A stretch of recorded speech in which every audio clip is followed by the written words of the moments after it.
How's it going? Settling in.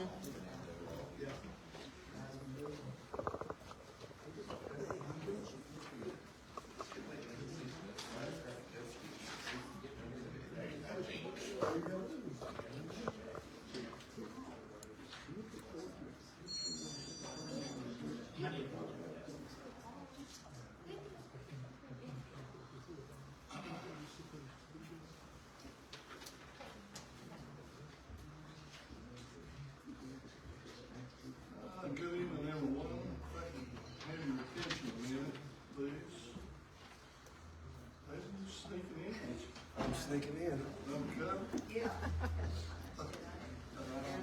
Right on time. It's good to see everyone. Once we call the meeting to order, we need a personnel matter that we need to continue. We will be returning to close personnel session, hopefully 15 minutes or so, I guess. 15, so it gets close. Okay. So, it's good to see everyone. Y'all continue to visit, enjoy. We'll get back in here as soon as we can. So, is it 6 o'clock? Is it close? Start to 6. 59.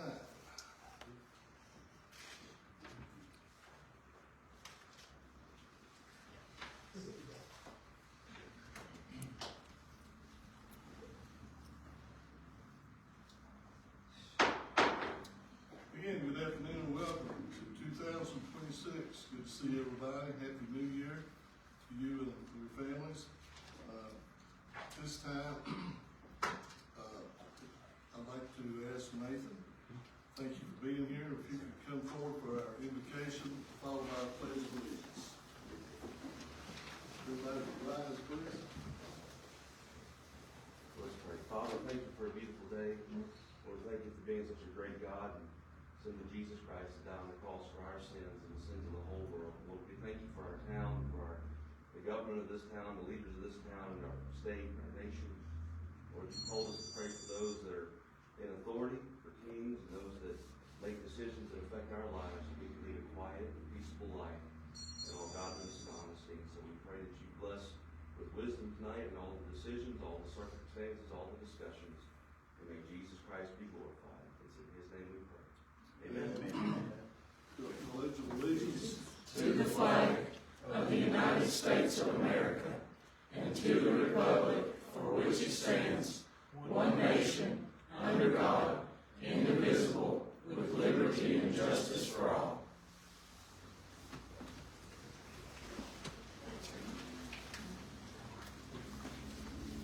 At this time, I'll entertain a motion to return to go into closed session under item 2.2-3711A, personnel. So moved, Mayor. Second. Any further discussion? All those in favor of the motion say aye. Aye. Opposed? We stand in closed session.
Lance, Drew,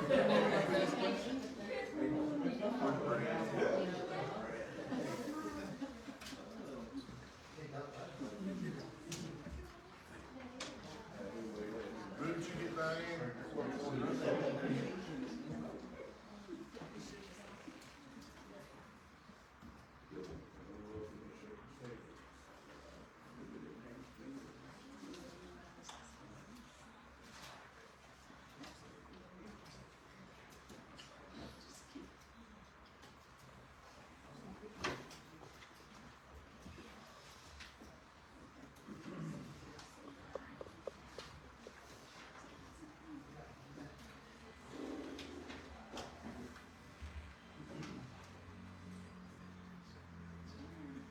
Not you, Nathan, the soccer player, but I'm sure. See you, big guy. No. Don't want to be guilty of high. You didn't wave though. You didn't wave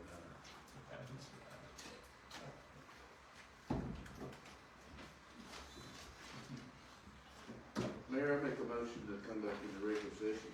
We'll have to wait till Diane gets here. Please. Yes, sir. So we let her.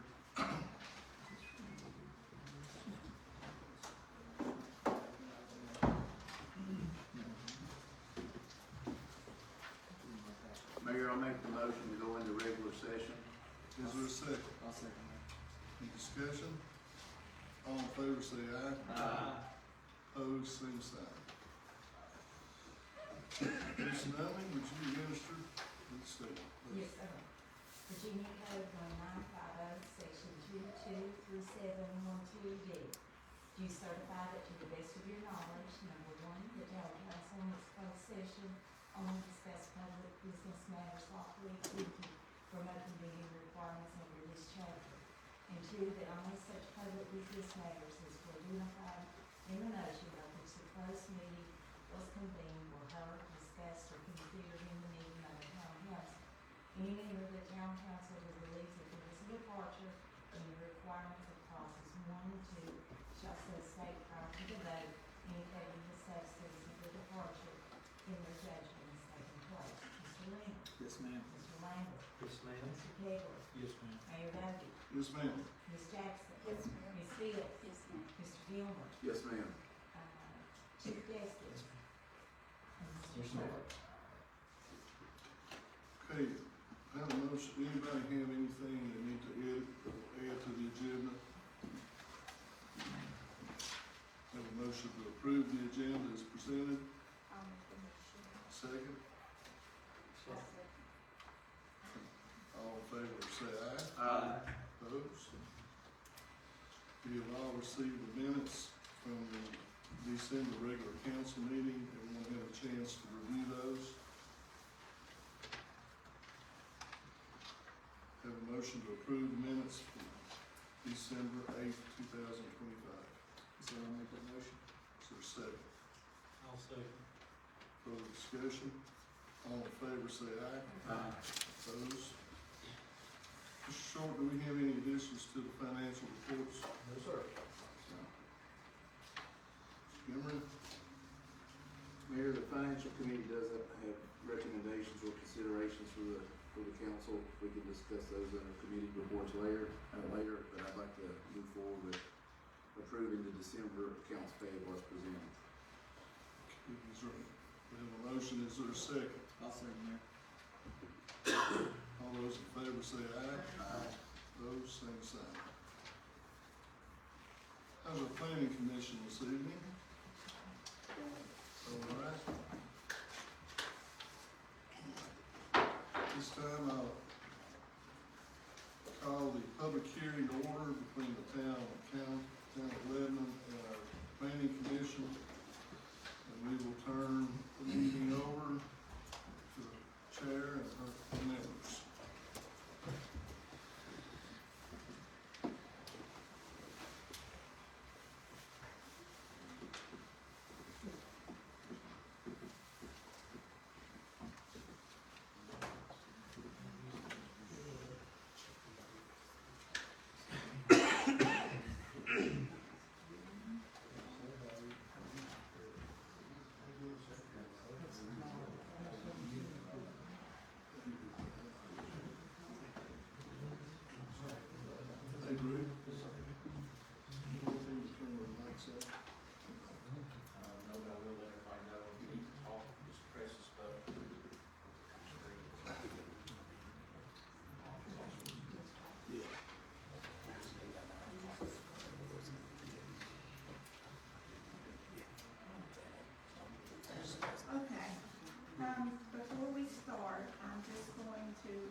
that we use for the planning commission. We read the application, and then those in favor of the application, have the ability to speak, and we can ask questions and have a discussion. And then those against the application have the ability to speak and to, answer questions. And then we ask if there is a motion to approve the application and a second to the motion. And if there is not a motion, then the application stops right there. And then it is, if there is a motion, then we vote on that motion. And we then make a recommendation to the town council, and the final decision is the town council's. Okay, so Diane, do you want to read the application? Okay, an application that was tabled at the November meeting concerning Southern Towers, placing a 150-foot telecommunications facility 11 West Main Street at the rear of the property. Okay. And we also, I want to say that I really appreciate the packet that we received addressing the questions that we had at the last meeting when it was tabled. So who is going to speak in favor of the application? Randy, do you want to speak in favor of it first, or? But it's how you all want to do it. You can go ahead.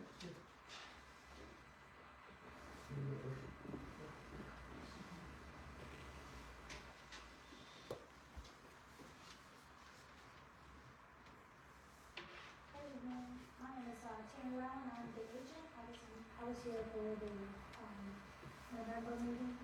So I know y'all had a lot of questions, and so there are some new additions to the packet. I noticed that on the meeting in November, y'all were asking a lot of questions about particular properties, so I thought I would back up and kind of explain, like, how did we end up with this particular property? So we started this almost 3 years ago. So that has been, we've been very diligent with lots of phone calls, we've emails, so we have solicited Drew's assistance in interpreting the ordinance, because there is no telecommunications ordinance, and I believe that we went to have an attorney to get some feedback from that. So if you look at the site selection analysis, which is dated October the 10th, 2025. If you look at the attachment number 1, it's an aerial of y'all's town, and you can see the red outline. That's what you call a ring. So a carrier will approach either agents like myself, or will approach people like Southern Towers that actually build towers, and they say, okay, we are looking in this area right here, can you find us something? So you can see that this area, this ring, it's a very tight ring, so it goes as far as north as Russell Street. On the west, it runs down to, George Bend, Reddit, so right over between the elementary and the middle school. And it goes to the east, and you can see that it's not a straight line, but as it gets beyond Jump Street, then it only goes as far east as, I think that's South Mill. So it's a really small ring. And so what we did was we called property owners, telling them about the project, seeing if there was any interest. And you'll see in page 4 of the report lists the 6 property owners that we approached. So there was 3 property owners we weren't able to get a response from. We did get a response. I did talk to Michael Akers, Akers Rental at that time was looking at redeveloping his property, so he said, no, he wasn't interested. And then the Barrett property, they said they no longer own the property, there were some new owners, I couldn't find the information on the new owners, I believe they said it's Lawrence Gray is the new owner. And then, we contacted, the Stenson property. So Stenson was interested, so then we, negotiated, they secured the ground lease on there. And then, in developing the property, there were overhead power lines that we had to work out with the EP. We had to move the, overhead power lines to get those out, they couldn't cross the lease area. So it took us a while, we finally got that resolved. And then the next thing was, at that time, we were proposing a 180-foot tower. The, local historic preservation office, notified us, they said, okay, we need to, that notified us that there were some historic properties in the area.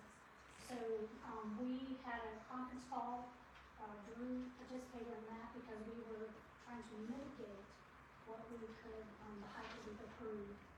So, we left it at, we would meet with, Drew, we drove the ring, so that was in December of 2024.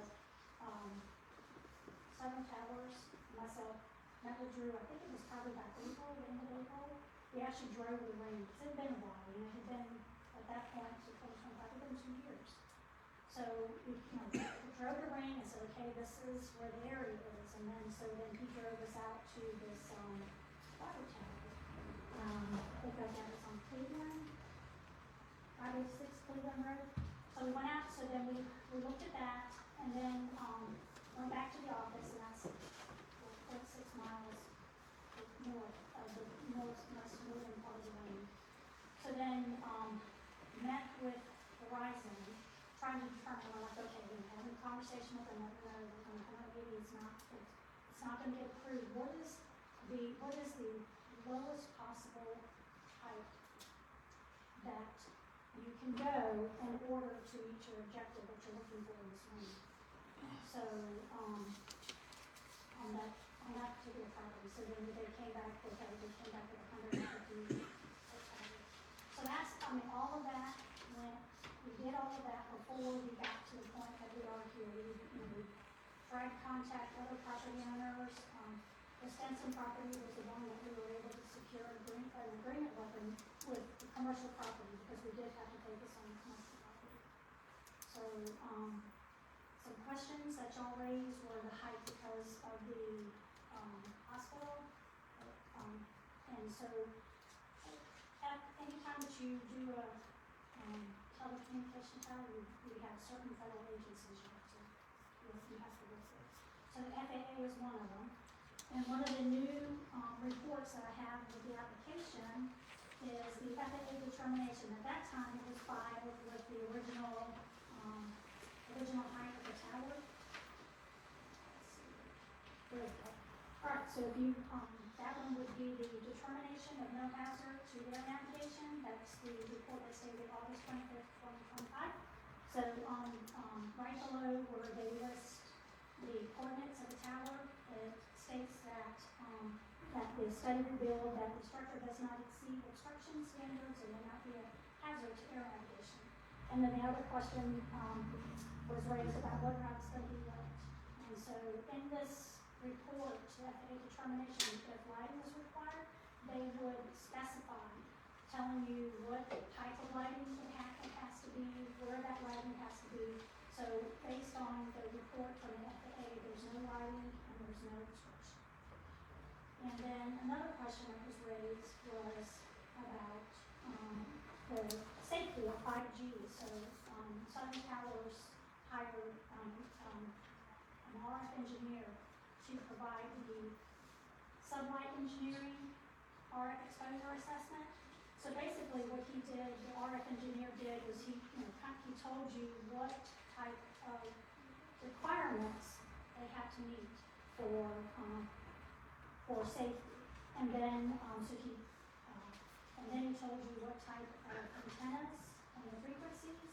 And if you look at page 10 of the report, you can find the conclusion. That's usually where I go in the reports to find out for the conclusion. It says it, on page 10, it says, this engineer hereby certifies that the proposed tower operated by Southern Towers will comply with all exposure limits set forth by FCC regulations as required by federal law.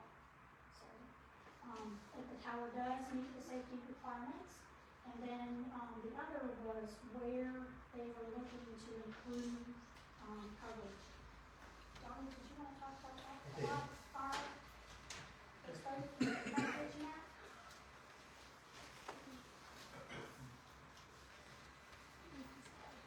Hi, I'm Donnie Pell. I'm one of the managing partners for Southern Towers. And, you know, these, and formerly an RF engineer a long time ago, you know, as all the RF engineers used to work for me, so I did engineers, so I put the maintenance and But if you look at these covers, just these plots are kind of hard to read on this scale. On the 700 megahertz stuff, which is typically the cellular band, and I don't see much difference at all, because it's such a low frequency that this covers a lot. It's not affected by outside stuff pretty much. But the 2100 megahertz stuff, and you can see probably the difference there, especially in the in-building penetration at the 21 megahertz. You know, typically the higher you go in frequency, the smaller the coverage. That's what it boils down to. At 2100, the wavelength of that signal is about 5 inches. So when you have these loblolly pines and big old pine trees with 5 inches, that just sucks up the energy from those guys back. Not so much around here, but in town, outside. And then the next coverage we look at is the C-band, which is up around the 3.7 to 4.2 gig range. And again, you see quite a vast difference between the in-building coverage there. And you know, just to talk about it a little bit, I think the coverage is mediocre in Lebanon, depending on what area you use and how it goes about that. But the real problem becomes capacity. You know, you can only put 5 pounds of sugar in a 5-pound bag. And these two towers that you have on either side of town, they can only handle so many calls. And that's why Verizon needs this site, because when it's got to have a site in the middle to offload that traffic, obviously provide better coverage in the buildings and on the streets and in the out areas. But the capacity becomes a real issue. Last time, you know, when I was up here in, I think it was like June, because I know the day that I was here, y'all were celebrating all of the state champions, so I was proud that I got to be part of that and see the number of state champions y'all produce over here. But one of the things they were talking about was the big rig shuts. I haven't got through. Blair was talking about that day. When you have things like that in town, you know, there's so many phones that are not normally here. You know, with the vendors, with the people who are displaying and just coming to see the show. That's really what the site is for. It's a capacity site to offload the other two sites on the outside of town. And I'd be happy to answer any questions I can. We'll turn it back over to Tammy, but I'll be here as long as I need to be with you. If you have any questions about that, again. Does anybody have any questions? So all these different bands and megahertz, it's all cellular though? Yeah, I don't Well, understand that. so cellular is a frequency band, but still all your cellular phone. Right. All your phone, it works and it operates in all of those bands. So cellular is really the 700, 800 megahertz frequency. PCS band is 1700, 2200. So it's just But you said it's not really a matter of coverage, it's the capacity. capacity and coverage. The in-building coverage, especially on the higher frequencies, is pretty rough in Lebanon. I don't know. And too, you know, you've got some of these buildings, these beautiful structures here that are not easy to penetrate, all this brick and stuff. That stuff's hard to get through with RF signal. So the issue with the signal isn't really in this ring, it's, It isn't, yeah, this ring is basically almost in the center between these two Right, but I'm saying that the actual issues with coverage with signal are not necessarily in the ring, it's the ring that is the best place to hold signal all the time, is that what you're saying? Passing. Like, it's not a dead spot in town where you. No, right. So your phone will do its best to find one of these bands that will work. Obviously, you know, back in the old days, so when cellular was first available, then when PCS, that was when Sprint PCS and, I can't name all the other companies, T-Mobile, all those guys, they all came in, it used to be you just had Bell South will build whoever the wireline carrier was, and you had a non-wireline carrier, which was Verizon at the time. But then, when they auctioned off the PCS bands, as Verizon and AT&T or whoever the wireline carrier, they bought some of those frequencies as well.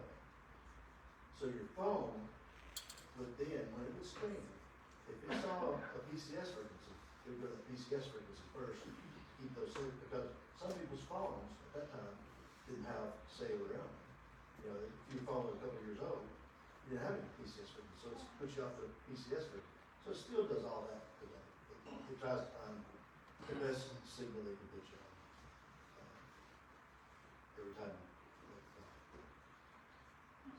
have a question about, like, when I look at these maps Uh-huh. that you provide us, I understand that there's a different frequencies, Mhm. but the difference in the pre and the post, do you consider that significant on these? Yeah, and as capacity increases, it goes, it's even worse.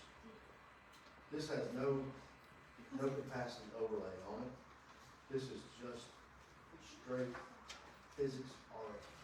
is all it is. So I've got a question. Does this help other carriers or just basically Verizon? So this, Verizon is our only tenant at the moment. Obviously, we're gonna try our best to get AT&T and T-Mobile on there as well. But as, you know, I can't market it to T-Mobile and AT&T until I get time for it. I'm building the tower for Verizon, but I can't go to T-Mobile and AT&T and say, we might get a tower there. But as soon as it's approved, then we can start marketing it. So I think they'll both need it because they're, all three of them are on the same towers. Can you give an elevation of what the top of this tower is going to be above this building? Above his building, so his building's probably about, and it's just, yes, probably about 40 feet, and we're probably, you don't have one that's building on it.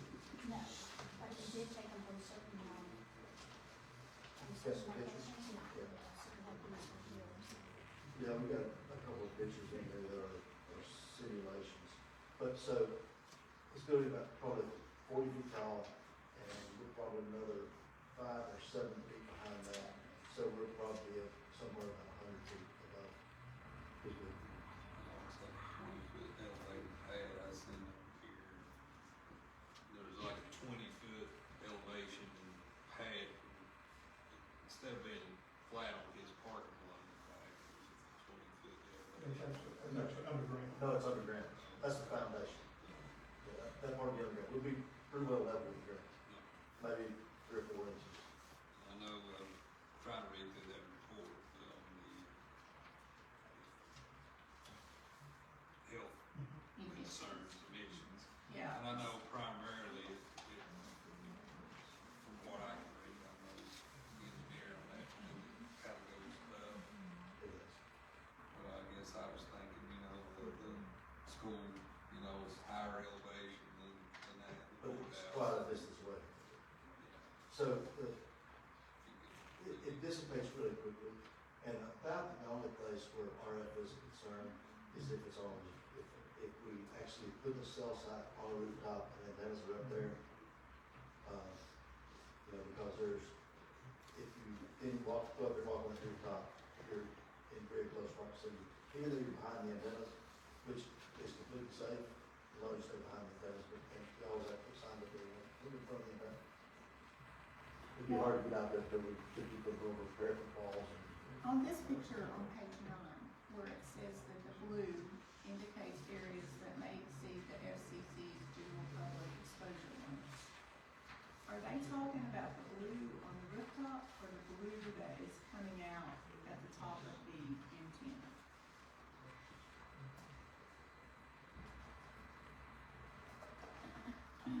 It's on page 4. No. It looks like it's Yeah, that's at the top of it. at the top of the tower. Yes, ma'am. Is what they're saying exceeds. So I think that was what, okay, that's at the top and the school is higher But that's elevation. only if you're within about 15 feet of the antenna in front of it.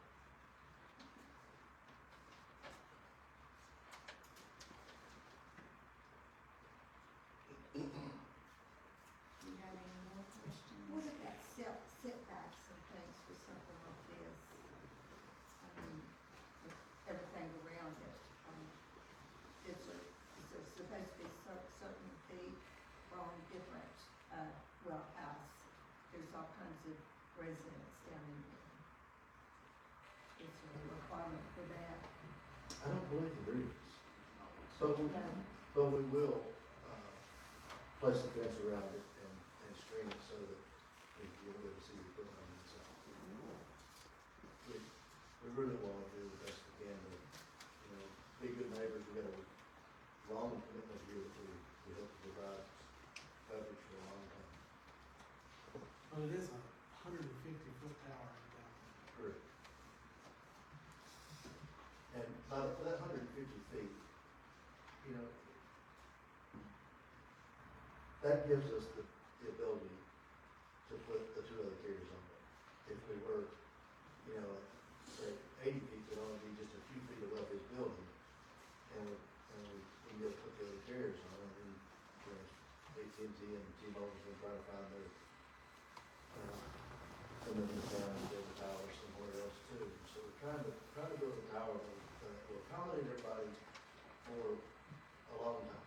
I don't know how long that's gonna be. I've been in this business, since 1987. And when I started in it, some friends of mine would ask me, well, how long do you think it's gonna last? And I said, well, I think it's still got 5 good years. I've been saying that for about 35 years, so I only need a couple more of those 5s, and I'm gonna call it quits. So any more questions? What if you keep adding on to this with the health risk and that kind of thing, be more? Each one has their own separate people. And they operate on separate different frequencies. Even though they're in the same band, they can't operate in the same frequency. Operate the same frequency band, but not the same frequency.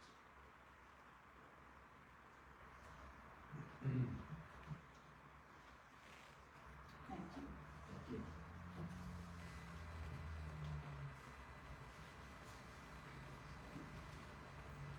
Do y'all have any questions or anything that I don't know? Thank you. James.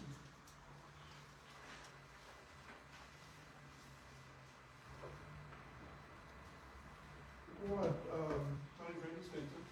What we're noticing in the town itself is a couple weeks ago, the fiber optic went down in town, and we had no cell phone service inside our building. The building literally had to go out on the sidewalk to put phone calls. So there is becoming a problem, and the deal is, and they were explaining it, but now in our terms, and the deal is, as the cell towers get more efficient and go to a higher frequency to be faster internet and better phone calls, the disadvantage of that ring that they, and I'm not even going to see the picture, but those rings get smaller every time they go from 3G to 4G to 5G to now with 5G ultra wide, the ring keeps getting smaller. And then that means the coverage area gets smaller, and like during the trucking thing, when he and I were talking about it earlier, like when they had the truck show, you couldn't get a phone call out half the time back that day. I was working that day, and we were struggling to get phone calls. It was because of the number of people. But like Cody, everybody knows Cody, my son, he is, in a Christian radio station, so he kind of works in this industry, even though it's not the cell phone industry, it's AM, FM industry. And he's got a friend that lives in Pensacola, just in the Pensacola area of Florida, when they went from 3G to 4G to 5G, now it's 5G ultra wide, they're having to add 50 more towers to have the same coverage that they used to have on 3G because the ring keeps getting smaller. Now, yes, 5G is much faster, much better internet, the coverage as far as that is better, but the rings get smaller. And where we are right between these two rings, as it gets any faster or any higher, goes to 6G or whatever, then there are going to be dead spots, which is all, it's getting mediocre. We just this week put up a Starlink on our building to get internet in case fiber optic goes out. So we didn't have enough typically, but in the past, we've been there for 20-some years, been in business for 40 years this month. We would just do a hotspot. Like, so our computer system, everything at the office works off of internet. So if the internet would go down, we would just use the hotspot. Well, hotspot wouldn't work in time because of the phone service. Now, Ms. Jackson had mentioned as long as you live there, you never had a phone problem, but it's getting worse every month. And the reason it's getting worse is the internet, what they're doing is getting better, but as the ring gets smaller, our service in town gets smaller, and obviously, all of us, that's why you all are even existing, is we want to see the town grow. I want to see the town grow and get bigger. I want to see those pictures that you saw back in the 60s and stuff of every parking place field type deal. And if that happens, you know, we won't have phone service to cover that. Now, like, we've got a spot that's in the center that will cover that ring. And obviously, there's financial gain there for me, but there's also an embedment for the town. There's going to have to be another cell tower put somewhere. Because I'll tell you, 2 weeks ago when our internet went down, we actually had phone problems. So this would be a fix for that. How many times has your internet gone down in the past year? Well, in the past 2 months, it's went down 3 times. What would you say about the year? It's got worse. Yes. 15 to 20 times in the past year. Again, to the point I put a Starlink satellite dish to cover myself in the internet stuff. But the reason for that, you say, well, like 2 years ago, that wasn't a problem. That's when it was 4G going into 5G. But as the frequency goes up, the coverage goes down. So it's the same thing with our department. Our radios, they want to go to higher frequency radios. Our coverage is going to be less when that happens. Better coverage when you're in the ring. You know, we're just going to have a cell tower somewhere. You know, and this just happens to be in the center of the ring. Anybody else have any questions? Thank you. Thank you. Is there anyone else here to speak in favor of the application? Is there anyone here to speak against the application? Okay.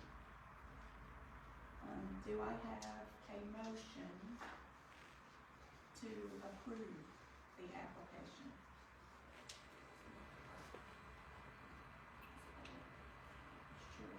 Just gonna talk next one. I want to Donnie and Tammy, thank you all very much for, I know it's been 3 years we've been working on this thing. I know we took off and tried to ride the ring to see if there was anywhere else. At that time, Randy, thanks for all your work, I appreciate it. With all that being said, me personally, just on my decision, being on the planning commission, I feel like the top of the historic preservation office, citizen comments that I've heard from, and just all the work that our guys put in downtown, the beautification, I just can't see a 150-foot tower right on Main Street. Don't get me wrong, I'm all for the technology and trying to increase town, and you know, that's what we push to get the town-wide fiber, you know, everybody fiber access, I get it. It's just the location is right on Main Street. I don't, and I'm just one vote, I'm just one opinion, but for that reason, Ms. Shirley, I'd like to make a motion to deny the permit, just because of the historic preservation. One thing that they said, and like I said, just the historic feel, it's citizen comments, nothing personal with you guys. I appreciate all the work you've done, and that's just my side of it. But I'll make that motion to deny the permit, or application. I'll second. All in favor?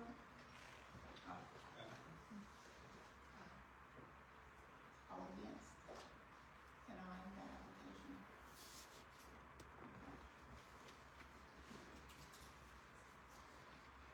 Thank you.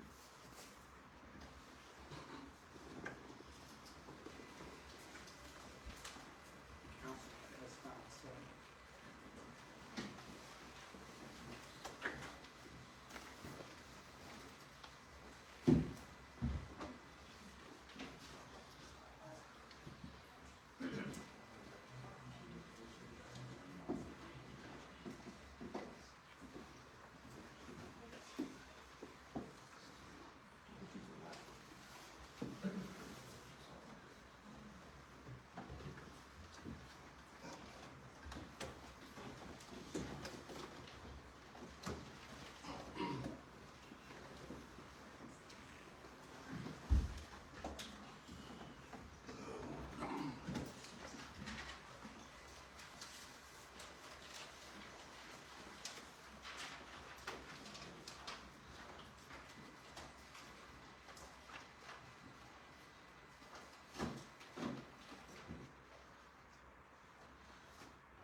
This time I will now call the town council back to order. I want to thank our planning commission for their work for the town.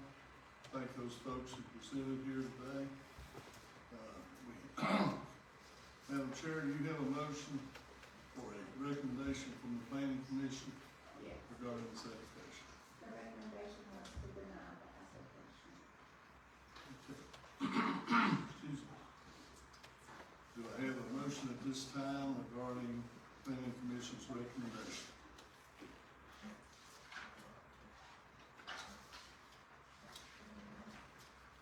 Mayor, make the motion to deny the application by Southern Towers placing a 150-foot telecommunications tower in downtown.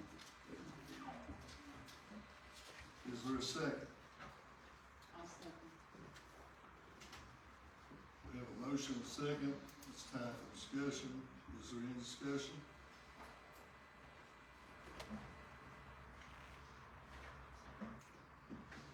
Okay, all those in favor of the motion say aye. Aye. All opposed? Motion carries. Thank you very much, planning commission, for your service.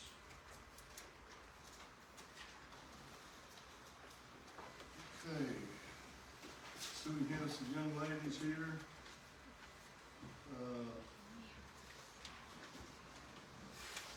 Heather, is that right? Yeah.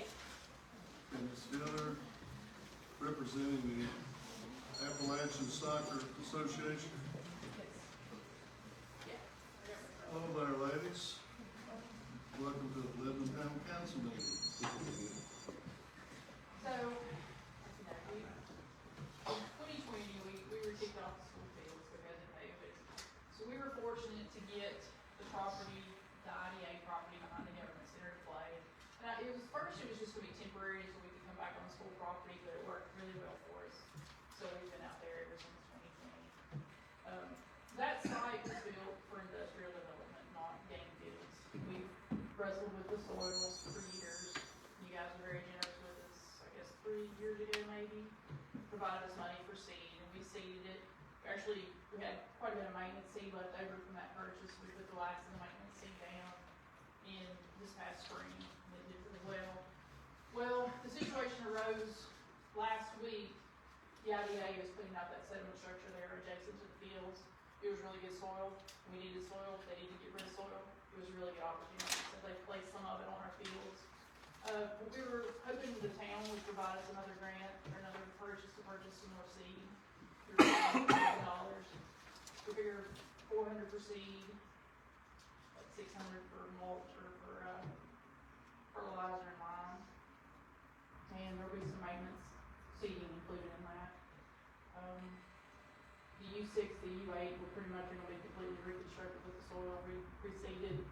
U10, U12, we kind of run out before we got into over. We also didn't want to get into the point of needing a DEQ permit, which if you cross an acre, you need a DEQ permit, and I think DEQ would have broken up really fast financially by the time we got permit and all the mitigation and all that, so. We're looking to seed right around an acre, full seeding, be a little bit, could be more, just some supplemental seeding, some areas where we're getting good soil down. So we're requesting $1,000 from the town again. I mean, we would really appreciate it. We have 250 kids in the spring, usually around 200 kids in the fall. So there's some overlap there, but we have a lot of kids, some don't play football, some don't play baseball, so they don't play both seasons, but we do get probably 400 different kids throughout the season. So we request another $1,000 from the town council, if you guys see fit to have the kids. Heather, Drew, does the Soil Conservation Office have an aerator? Me and Drew were talking about it together, and we were just talking about how much more effective the seed is, you know, if they could aerate it or plug it I remember first, it one would time- still be ready.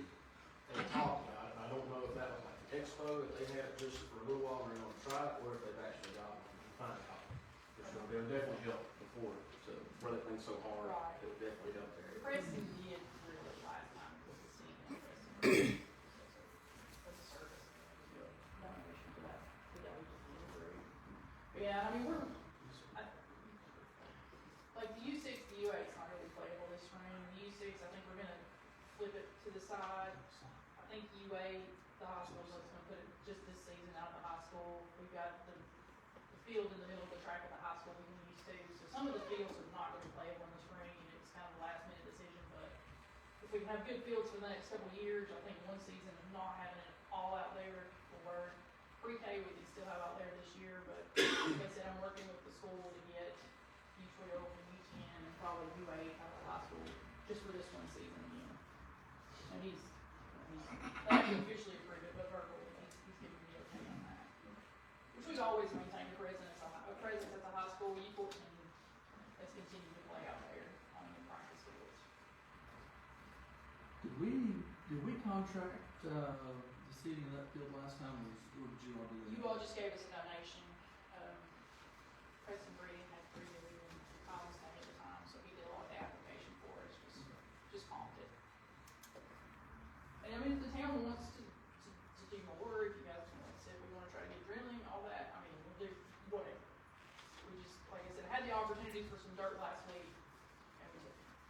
Sure. It was a pretty quick decision. And we got Nathan here, and I looked that's true too. Is it not a lot more effective to seed with aerating it or plugging it first? And is aerating plugging the same thing? Aerating and plugging is the same thing, I don't know about seeding at the same time, I just know It seems like that's what it the just other needs, it needs aerification, especially even once you get the grass, it needs aerification to be able to breathe and let that move. It's so compacted in there, so tight right now, I feel like plugging it. Is there, I mean, are those commercial, I mean, are they commercially available, like if the town wanted to go rent one of those? I mean, are they available? I'm sure, yeah, I'm sure you can find that.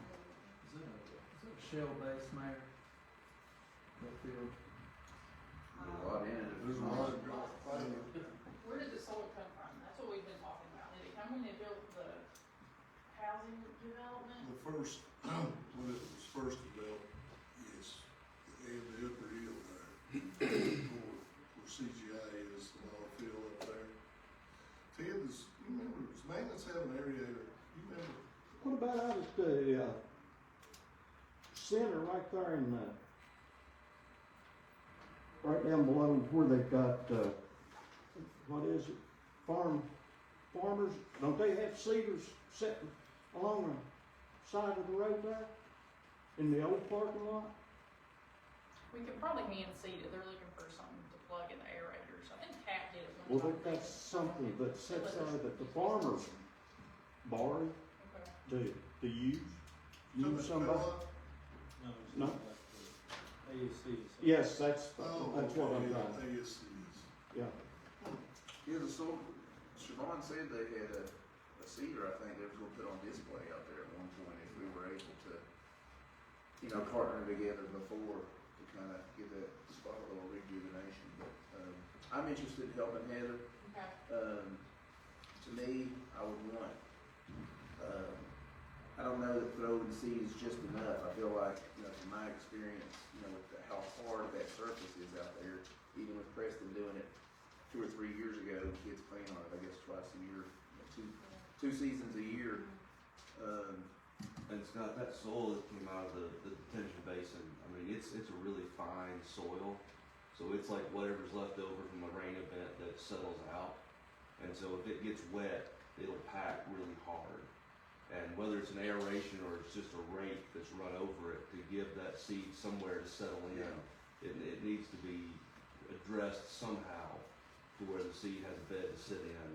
Otherwise, it'll be like throwing on asphalt.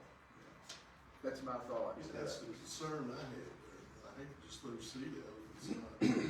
It's not gonna go anywhere except blow away. Right. Or pile up. Feed the blackbirds. So what's the possibility of actually rejuvenating that piece of property, Nathan, as far, I mean, do we need topsoil, can we do it with what's there? I mean, you know, it's functioning now. I haven't been out there to see it, and I haven't done a soil test. It would be good to have Siobhan and Jeff to do something, just test and see what's there.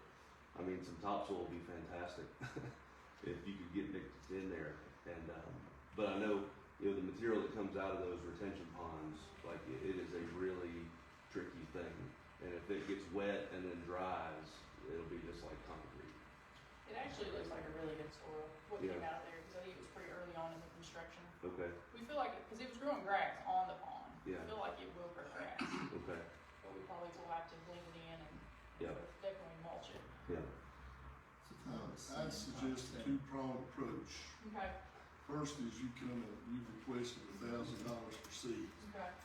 Fertilize and lime, Yeah. or. And or. If you handle time for us to go ahead and act on that. In the meantime, Drew, Nathan, if you can help us, we meet with Siobhan, whoever. I gotta see him next week anyway. In other words, I'm trying to get to the second, we need to know what's there. And the best way for it to take seed. I hate to throw seed on top of that ground, but I feel knowing like whether the or not grass it's gonna take it. I know, the hard soil is not. I feel like what came out of that pond is going to. CNS was very fine with the contractor that sorted it out. He wasn't employed by us. He feels like it's gonna grow grass. Okay. I feel like what's out there is gonna grow some grass, but I mean, what's been played on for years and stuff to get grass. Sure. And Mayor, I may be wrong, but I think what the mayor's saying is, instead of us just throwing a little bit of money at something and hoping that it works, we'd rather get a real analysis and figure out what we need to do to make it work and make it sustainable. Mayor, from the IDA's capacity, would there be any way to partner with the IDA on that, or is that not something that they do as far as property conservation? Yeah, I mean, it's an industrial site. Sure. The rate- Huh? Oh, it belongs out there, yeah, but we, as an IDA, we've given them, you've had permission. Yeah, we just get permission from year to year. We've got a meeting, Scott, you wanna we can talk about next Wednesday. Well, to me, $1,000 just helps with it, and I think it's a good gesture. And Heather had reached out to me prior to one of the law games, and I think we have wiggle room in our Parks and Rec. I know we don't have it out of donations. Those funds are all allocated. But I do think we have room to Parks and Rec maybe to support the Soccer Association. And the IDA, I'm sure there's gonna be more expense to come. I mean, whether it's the aeration or the cedar or, I think when Cowan Appalachian Turf did the soil analysis and, the material cost, I thought it was like $7,000 or something if you were to like, if you were to seed and I, you know, I don't know if he was willing to do it for materials only, I don't remember, but it was, you know, you're looking at like 4 to 5 football fields out there, the size of it. I mean, it's a lot of ground to cover. So, you know, I'm like you guys, if we do it, I wanna do it right. But I think, I don't care to ask the IDA to help. What's that? How long would that last if you do that?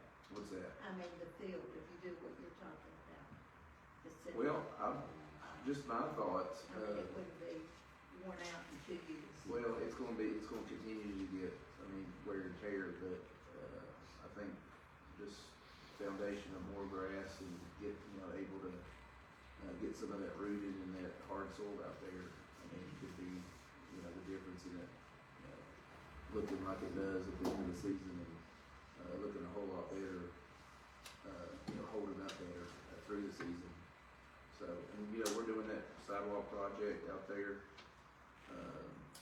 you know, over the next 2 years. I just think it'd be an addition to the community if we could treat it as my thought. Well, then after soccer season ends, I mean, we could do a continuation from that, it's getting really, I mean, it's one thing to do all this before soccer season, and kids run all over it, tear it up, but afterwards, I think that's where it's good. We pretty much said, we're probably not gonna have widespread soccer there starting in March. But I'm hoping, like I said, U6, it sits here, I can turn it this way and not have it on the existing U6 field. Pre-K they didn't touch, because we can make pre-K, we don't survey the pre-K field, it's just we draw lines, because we're 3 and 4 years old. Right. Yeah. Just keep it on the road, man. U12, there's not a lot of soil on it, I'm gonna put from the pond, we might be able to get it labeled on. And then March, I mean, we're prepared to not be on it in spring, that's what we have to do. And you wouldn't have to, I mean, we got our field surveyed in, so you wouldn't have to fix the whole thing. Well, we'll leave that up to you, I guess. Yeah, I mean, we can just, that's what Preston did, he just mainly just drilled whether they actually play, or he drilled for the seed. Mayor, I'd like to make a motion, for a donation to Appalachian Soccer Association, is that correct? For $1,000 for seed, fertilizer or lime, and also pay for any fees if they can consult Nathan, and then pay for those fees as well, to help make sure that we partner with them also. If there's any way we can help get the field, assist in getting that aerated, or anything that we need to do prior to that seed being put on there to facilitate that project. I'll second. Motion is second, is any further discussion? I'd like for for our members of the IDA and the board to ask the IDA to match our gesture. One other thing for discussion, Mayor, I would like to, get that soil sample. I mean, I don't, with IDA matches, I don't just want to throw $2,000 at it and it lasts 8 or 8 months and then we're back in the same situation as we are now. I'd like to get you all a good playing surface to play on for the kids, because I know soccer's a thrilling sport. I know these kids are passionate about it, so, You don't take these girls on either. No. They tear up a lot of grass. I would like for them to introduce themselves before you all sit down. But Nathan, could there possibly be a short-term and a long-term solution? I mean, because that was my initial thoughts ahead, you know, the soil sample, get it plugged, and she's like, well, I mean, she's right, soccer season, the spring season is just around the corner. But, you know, I've always been interested in beautifying that field, and making it, you know, more playable or more satisfactory for. I would think either drilling it or raking it before the seed goes down. I mean, that's gonna have to happen pretty soon in order for season to go forward, right? So that could happen on the surface in the first inch, put the seed in there and let it start germinating and growing. And then the soil sample comes in, and if there needs to be, I was telling Drew, if there needs to be a disking that goes down a foot, 6 inches, whatever it is, to break up all that fallow soil in there and compacted soil, and then come back in with a topsoil mix and really blend it together, you know, that could be a longer term solution. But I think to get them playing this year, it needs to just have raked and then the seed go down with mulch and fertilizer. As soon as possible? Yeah. When's the fall? I mean, we're supposed to start in March, but I Right. So we need to get that done by the end of next week. Are you the sole He's water? very No, landscape. I'm a landscape architect. Okay. I don't know anything about soil. Any further discussion on the motion? All in favor say aye. Opposed, same sign. I'm not really sure what y'all want me to do at this point. You want me to go ahead and see it or either way? I think you keep it real short. Okay, we can do that. Alright, I appreciate it. You girls want to introduce yourself? We got a couple of questions from them. Why does the Twins have separate colored jerseys on? Y'all not on the same team anymore? Yeah, I think it's different. Yeah, And another thing, Heather, can we get our kids, fee waived this spring for the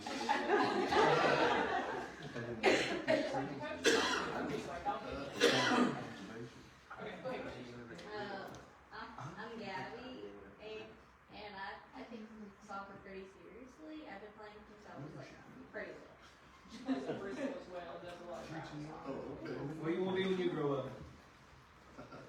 Probably a lawyer. Oh, we got one. He's rich. Okay, next. Kagan-Steen. I'm Taryn Knuckles. Chloe King.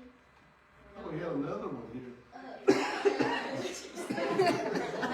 What's her name? Noelle. Noelle. What, Gabby's sister. what's y'all's favorite sport? I don't know. They saw Okay, thank you all. Thank you. Nice to meet you, ladies. Nice to meet you. You two look well like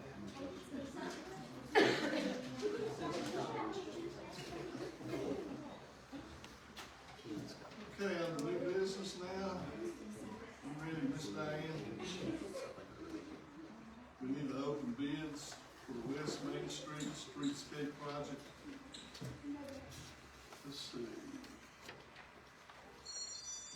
King General Contractors, King, K-I-N-G.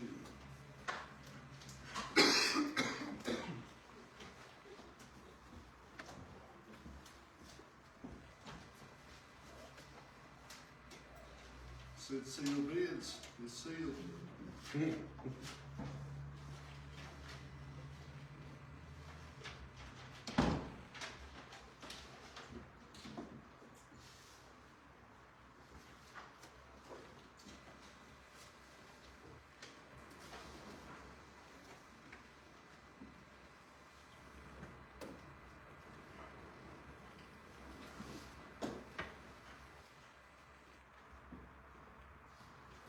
Nathan, they seem to put 2 or 3 different companies in this cover letter.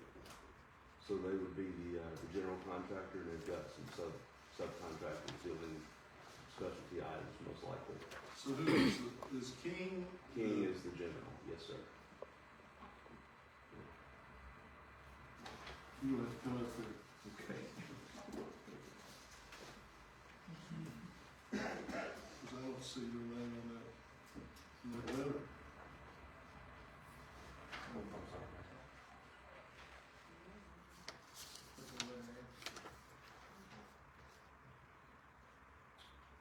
So what that's giving you is, similar projects.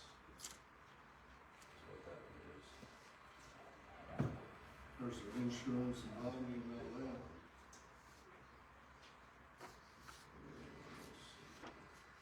Okay, so their total base bid, Usually it should. you got right here, don't you? Right there. Okay, thank you. Yes, sir. You ready now, Miss Diane? Yes, sir. The total base bid is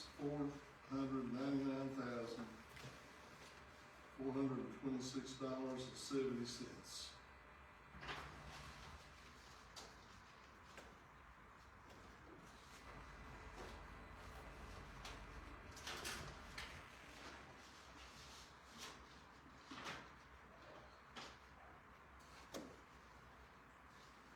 Okay.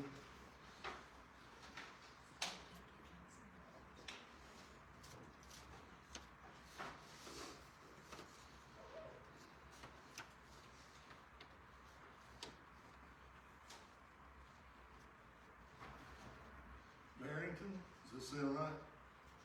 That's mine. That you, so what I know, were you all, is this envelope for the whole project? This bid, or is this just for landscaping, what is it? Let's see. I'll be a copy of the specs. and- What it is, that's a bid form, Mayor. Feel it out. Yeah, they filled it out.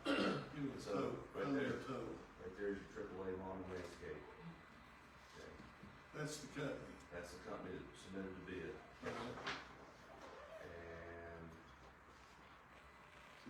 Last page. no, sir. It's actually not totaled up, because it does not include all of the, aspects of the project. So this would be a specialized bid coming from AAA for, yeah, for the, well, just if the town wanted to go with them just for these items, would be for the retaining wall, the aluminum fencing, and then the plantings. Did we bid it that way? Well, it gave them the option to do that by doing the bid for them. So we went ahead and got quotes on the earthwork as well. Yes, so Just the to way get a it's, total picture, we were gonna see. that's we right, wanna the way it see was what we could advertised do was, with it. you could have a GC come in like King did and do the whole thing, or you could have somebody like Justin in AAA to bid certain aspects of it. And that way the town has all the information at hand to figure out how you guys want to move forward. That still doesn't help me. All you have to do is Wait, read the items and the numbers that came in for that one. Yeah, but you understand we operate by a total bid. I mean, is that not correct, Drew? Kim? Kim, tell me. I guess that's how you advertise it. Well, how did we I think it advertise? was advertised as itemized needs. Basically, kind of like how we do pickleball courts. We did concrete work and we build a lot, we did lighting and we did If they're just not gonna have equipment. earthwork. You ready, Diane? Yes, sir. Segmental retaining wall, stone backfill, $93,054.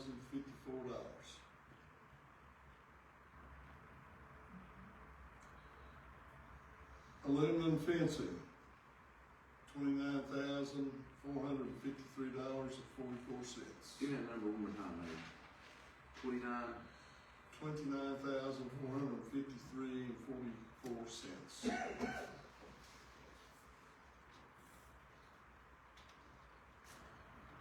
That's price for plantings to include plant materials and any necessary soil amendments and mulch. $21,582.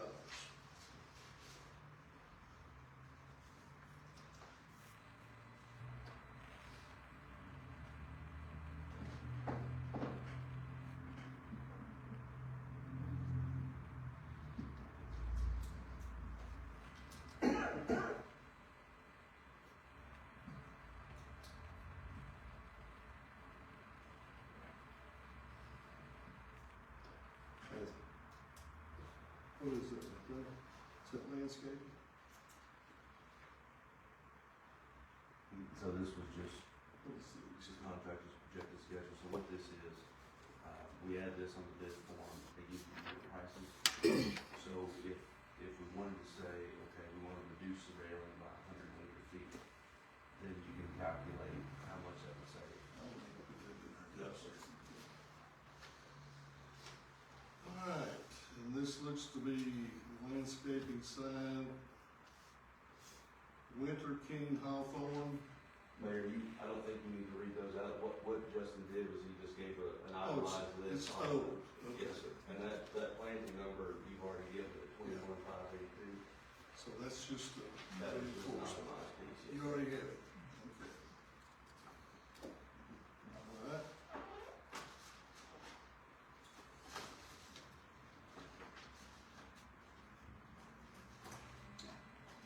Nathan, are we, my initial thoughts are to, Or the other one. Let me get okay, I'm this sorry, over. didn't know we were done. Sorry, Mayor. I thought we had 0 bids this morning at 9 o'clock.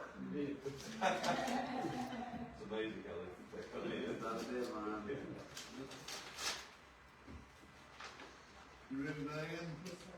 Ken's Construction Company.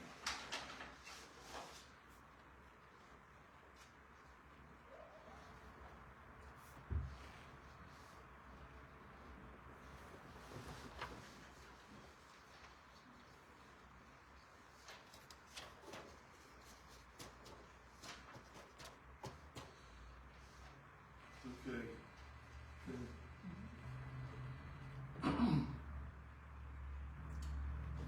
Site demolition appropriation to include rock removal, site prep, $164,610. That's for site prep, Mayor, can you give that number one more time? $164,610.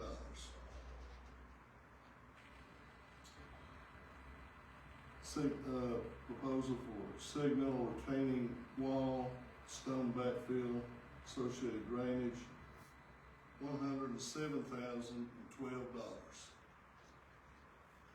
$107,012. Aluminum fencing, $33,871.50. One more time. Aluminum fencing, $33,871.50.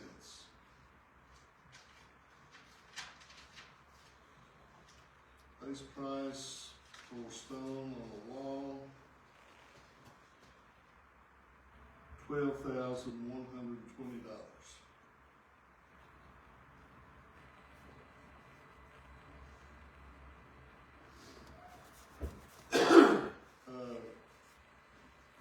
Base price proposal for light post bases and the conduit. Light post bases and the conduit, $245,552.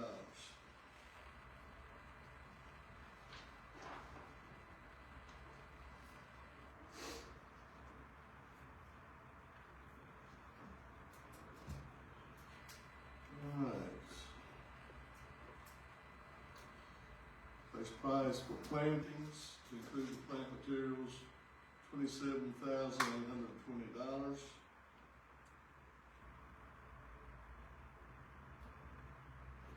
Stop it, man, if you need to. You said 27.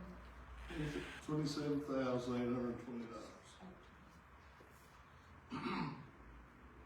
Base price for all fence grading, imported soil, $24,162.60. $24,162.60. Base price for painting guardrail black, $6,120.50. What was that number again, Mayor? $6,120.50.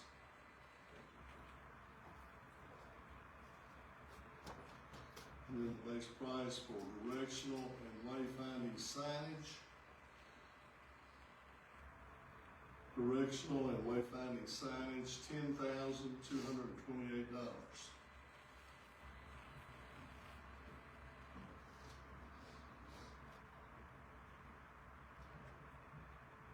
Are we good, Diane? Yes, sir. And the final I have here is any base price on any other work on plans not included in the above sections, $5,000.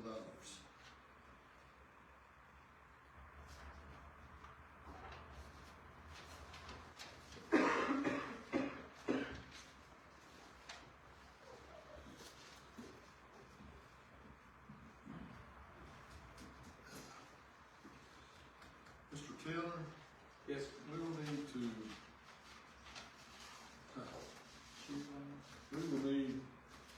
have a review of these bids. I think that's a good idea. 'Cause Compare the different. we've got to make sure we're comparing same thing. Drew, Nathan, can we get that done by the February meeting, this time? I'll pass the church, I'll do anything, so. Yes, sir. Is council good with, tabling this for review, to make sure everything matches up until the February meeting? Everybody good? Yes, sir. Drew? That'd be a motion. I'll be fine, I need to have the minutes. So moved. I'll second. Under discussion,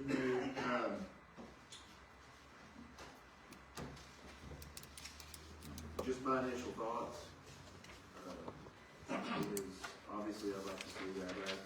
prep, and, which is the major cost, and obviously, I think after seeing their work on, the retaining walls that we put at the theater and also at the pickleball courts, I think we're fully capable of doing the wall as well, but my initial thoughts are, Nathan, what do we have to have also to be able to, for our guys to do that? That's one thing I want you to think about, consider, when you're working with these bids and making sure that's an extra thing, really to see, possibly, I don't know if it's surveying, additional surveying, or additional testing, outside sourcing, some kind of testing, but that's my initial thoughts on it is our guys can take care of two of the major phases here and save us a lot of money. But I'm just interested in what that looks like and what additional costs besides material are we looking at if our town guys move forward on those phases of the project. Does, in that bid packet, Nathan, does that include traffic control? No, and we had kind of always discussed the town handling traffic control. And I think Ken's just put it in because they're used to doing it, so they just threw it in there to have it as part of the comprehensive cost. But the discussion, in my recollection, has always been the town would handle the traffic control, especially if the town's doing the work. And then my initial thoughts are too is with the lighting over there. Is there a couple of lights that goes? There's 3 lights that go behind that wall. Okay. And, I don't know what that entails, if you would have to have some help from Ken, or if we could do that, or run the conduit ourselves. Sure. Until that project. And that'd be utilization with AEP on what they need it to look like, but it'll probably be figured out. Any further discussion? All in favor of the motion, say aye. Aye. Opposed, same sign. Thank you, Nancy. Very good, thank you, Mayor.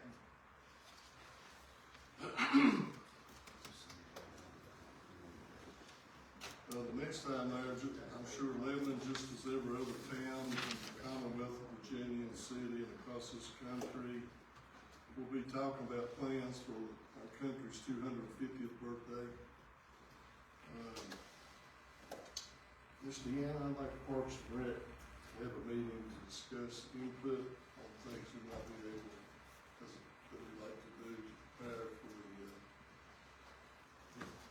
250th birthday. Okay, next week? Sometime between now and February. Oh, February. well, Or does Parks and Rec want to meet? next week, Can y'all meet? What's your work schedule like, grand travel? Next week too?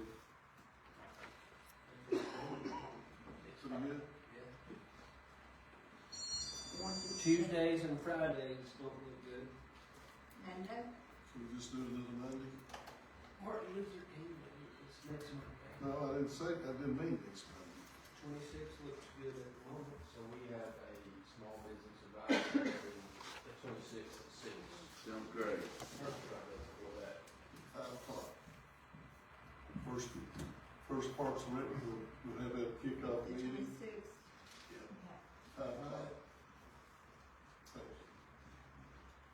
Sienna. Ms. Dane, could you send us a reminder, please? Okay, Mr. Short, you're up. Town manager's report. Thank you all. I've got a pretty short report this month. The first item on my report is just a request from DRA. That's who is basically going to be our loan officer for the DEQ loans we applied for with the loan group and SSES work and the wastewater treatment plant improvements. They have requested, it makes sense once you look into it, they have requested for us to make another separate account or fund that we use for water and wastewater. Basically the revenues from the water and wastewater bills would go in there and any expenditure would come out of there. Easiest thing for this, if either one of our loans or projects get audited, the it'll be easy to show that grant went in that account and that went out of that account. So right now, everything goes into the general fund, comes back out. So they requested if we don't mind making an account, separate just for water wastewater. Don't know if that needs a motion or not. So moved, Mayor. Is there a second? I'll say, Brad said. Any Brad got any a second. concerns with that, Kevin? All in favor of the motion, say aye. Aye. Opposed? Thank you.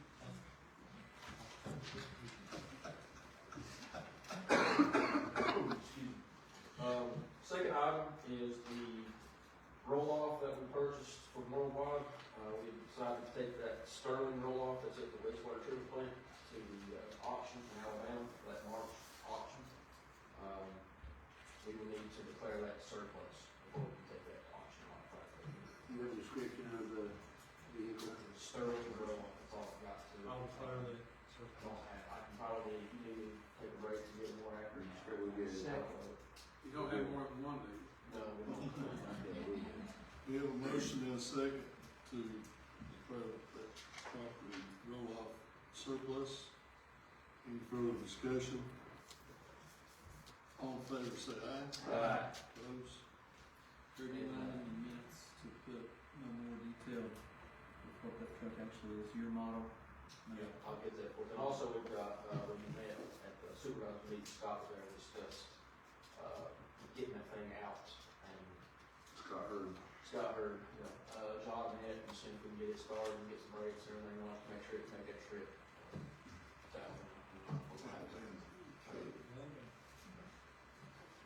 And then I've got a few of the project updates. I mentioned in that manager's report, the mayor signed, we talked to Keith today. He apologized, he's still waiting on Jerry signs to get the poles for that. We talked to them today, they said they are on the shop floor getting primed and painted, and Keith will have those by the end of the week. He said as soon as he gets them, they will go up. EV charger, they're going to start installing it over here at the park this week. We've got some conduit laid, we'll pull some wire.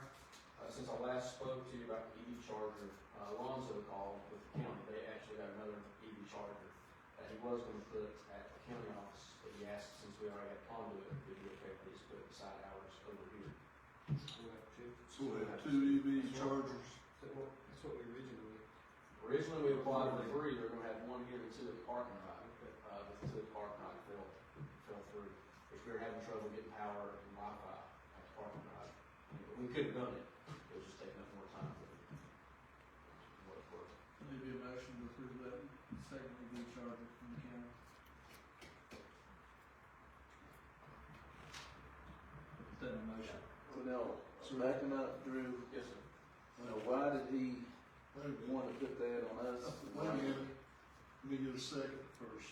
Second. We have a motion and a second. Now, Mr. Geller. Discussion.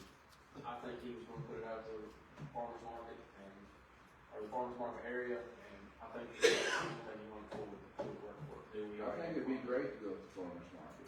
I'm fine with that too. Guess we gotta vote this one out, but, it seemed like maybe an easy fix, but maybe it would help diversify where we have some charging stations if the county would put one in also.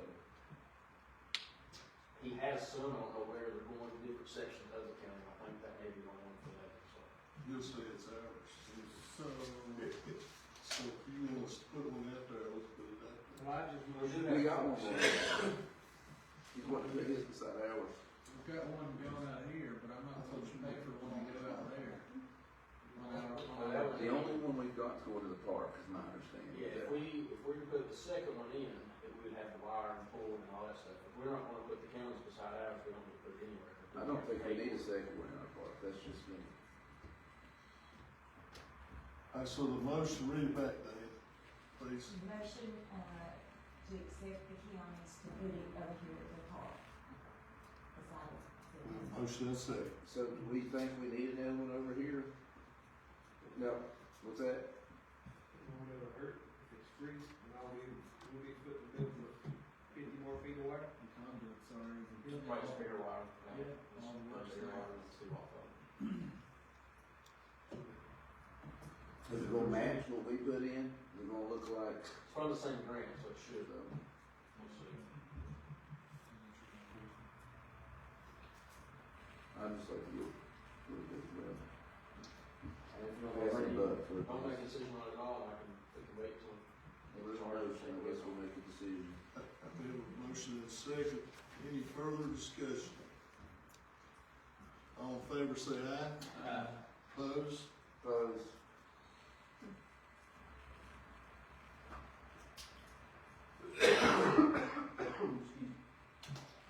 Looking at 2026, we only have one contract coming up, this year, which is our bridge inspection. So we'll get ready, that is up in September 2026, so we'll get ready to get those RFPs and all that out, for those bids sooner than later. And that's all I have, see if anyone has any questions. Questions for Mr. Short? Drew, I mentioned to you, Diane, Eric and Zella Owens. So I tracked that down, Diane, we actually, Starnes got the contract for that one, and, they went out, apparently there's a dog on the property. So he left, we called him back, see if they get back out there, and make sure if there's a dog, and call him to control or something. That was, they did go out there and clean it up, and there was a dog in it. How far have we notified the owner and all that? Is there any other process we need to do as far as notifying the owner of the nuisance? No, shouldn't have, they've been notified plenty of times, sent letters. And it's all notified there before it even goes out, so we're contracted to get it. And then our flagpole up here, what's the status on that? January 23rd. 23rd or 26th? Foundation already put it. Thank you. Foundation poured, sleeves put in, everything. Ready. Flag work. Flag committee. We have Randy Wood, I got him on the schedule to come, he's gonna bring the crane and look at the lights, put the lights up at the same time. It'll be lit. Is he doing the EV chargers too? No, we did that, we put the conduit in and we put the lights, so we just need to pull the wire. Everything's fixed over there? Everything's next over there, yeah, street lights are on, baseball field lights are off now, and just the walking trails on. Looks good. Drew, that site prep come up $164,000. Yes, I was hoping that we'd know what we got over there. I was hoping to get started during Christmas break on that project. Up with the earthwork. right, What happened as far as getting started on that? you mean artwork, At the wall project. actually, that was, Megan had put a hold on that to get it out. You talking about for us to do it? Yeah, because I remember talking like multiple, I thought we were gonna move forward. I remember just like the tree removal and going forward, every time I talked to Nathan, it was going to be get out as part of the project.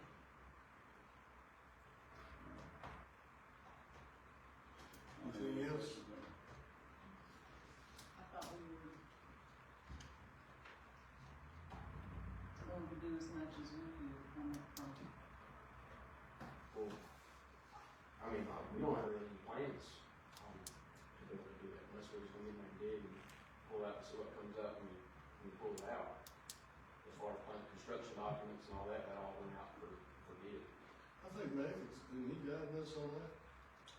Well, If he the one. yeah, but I mean, I know he was gonna get a cost estimate on it, and then we were gonna phase what we could do, what we couldn't do, that's what we planned, but I was hoping we would, I just remember talking about it, like while they were in school to go ahead and get started because of traffic out there.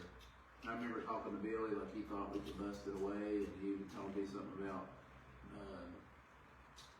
maybe putting the pecker, or the, whatever it's called, onto the, excavator, just where places where our. Right, and that's part of why we left those trunks up when we cut the trees. I think when you pull those out, a lot of root and rock come off with that when you pull it down. I didn't know that we were actually giving the go-ahead for our guys to do the work. I thought we were going to Maybe bid it out and see what bids were and then decide if our guys were going to do the work. Well, I think it'd be contradictory in a way if we're bidding out the complete job and the earthwork, for us to go ahead and start busting rock and doing that. I mean, obviously it's confusing. Well, I mean, but I was hoping it would tell us if we're gonna be able to do it or not. You know what I mean? I thought we were going to do it. I think so too. I mean, after talking to Billy, he feels like some of that rock will break away, but I don't think we'll have until we get in there. I hope we can do all the side work. Save So can we do that?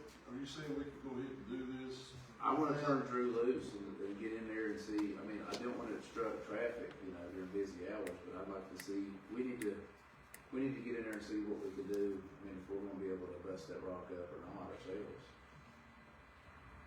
In order to do that, you're shut a lane down, correct? We should have laid down a couple of trees. I mean, if you're gonna set an excavator there, it's gonna be rock.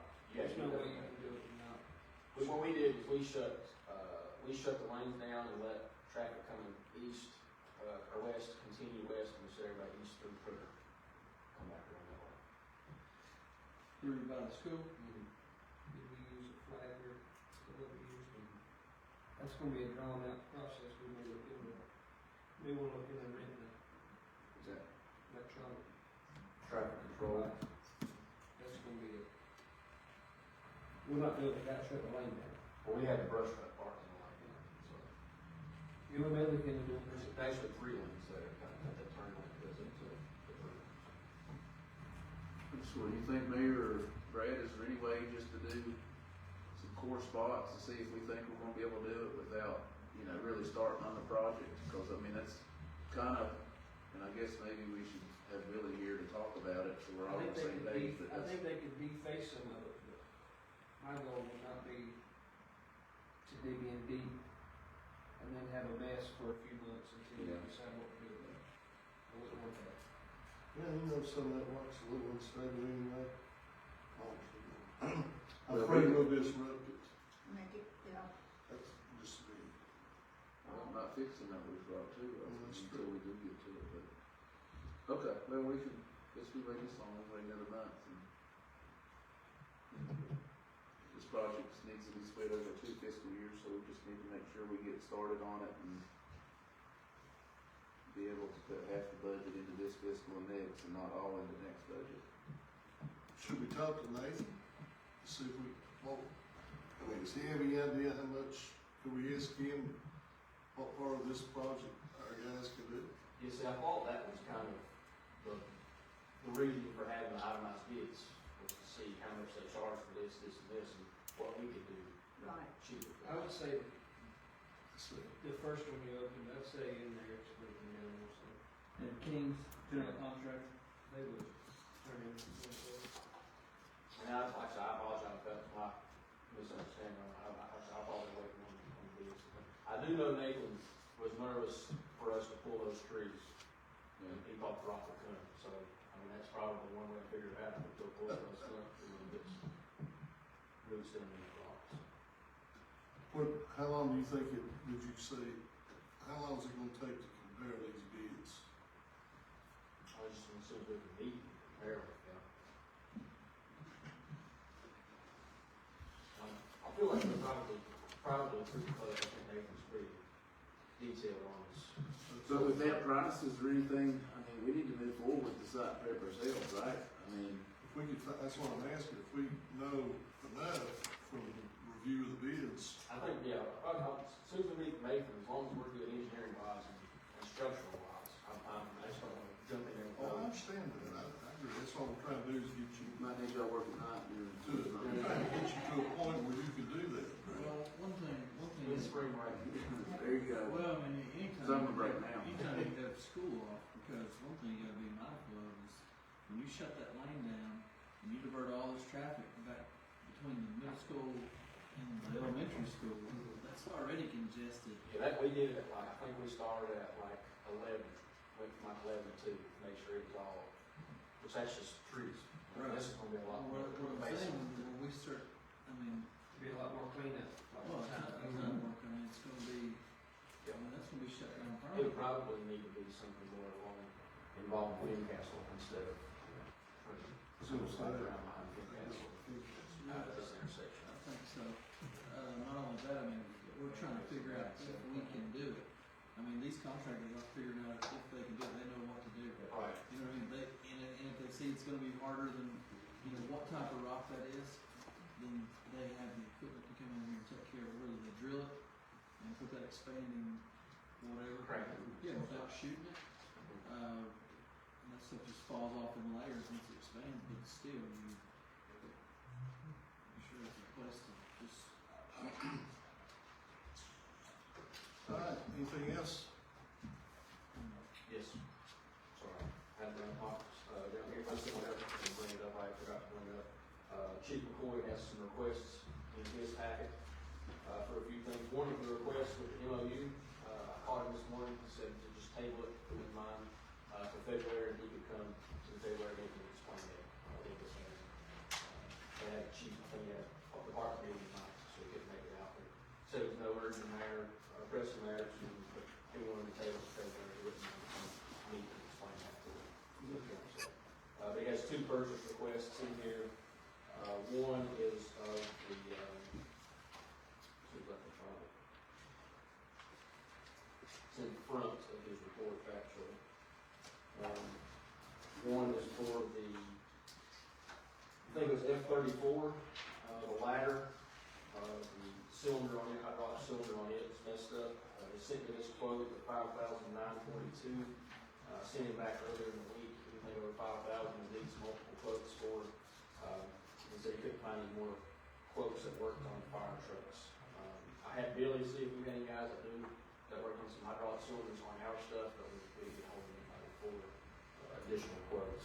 But if we want to push that one back to February to get some additional quotes, that's up to you guys. $5,942.70. That's from Alpha and Omega repair service. There's sole, are we saying that's sole source, or somebody else that does that? That's a special unit. It's Side of that on truck, the fire trucks, I don't know, yeah, I don't know. the side of the truck rolls down, so you can access the ladder from the lift back up. Is that true here to intro real quick? so if we're looking at, No, there's no. I mean, from what I'm looking at, the labor is minimal.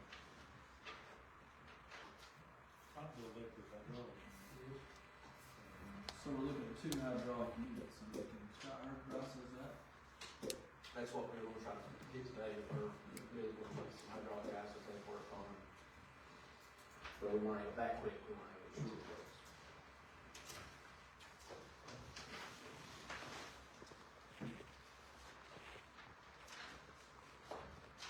Probably need to push that one on, Mr. Short.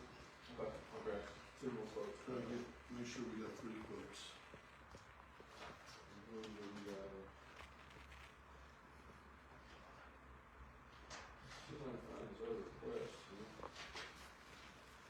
Is it just in the report this time?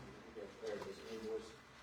You mentioned the Knox box in his manager's report, or excuse me, chief report for the keys to the office building that go outside so the fire department can have a key to get into that. I think you mentioned Sea Health and one other company happening right now that he's trying to get some more on board. The new bank, that's what it was. That is $2,344. Drew, we've got a microvault, which is the same technology. Yeah. So I don't know, this sounds like a lot for just 2 businesses, because like with Walgreens, it's the same way, like I can remotely open the vault, it's got a key to it outside the door, or I could give a code to the fire department. Right. So, just my initial thoughts on it, I don't understand the cost between the $2,900, because I could provide that. If I figured the Knox boxes are similar in technology, to where you can just give the police department and fire department the code, because I can give that code now, and then they would have access to keys. So I'm confused on the buy-in, and then the annual fee of $600 just for two businesses in town. And can those businesses not just provide a key code to that lockbox for the fire department or the police department to securely have in case of an emergency for any purpose? So I don't really know. And is there more than just knock boxes and microvaults? Is there other apparatuses or systems that people are going to be using, to have at-ready access with just a code? So I guess guess those are questions for John too. I was trying to read those. And I tried to You call know, him, and I Randy, didn't you get him. had any experience with these? Could you just talk to John and ask him to come to February meeting with these? It'd be good. Gladly, right, Drew? Yes. Yeah, I'm sure. But that is all I have. All right. Thank you. Chief?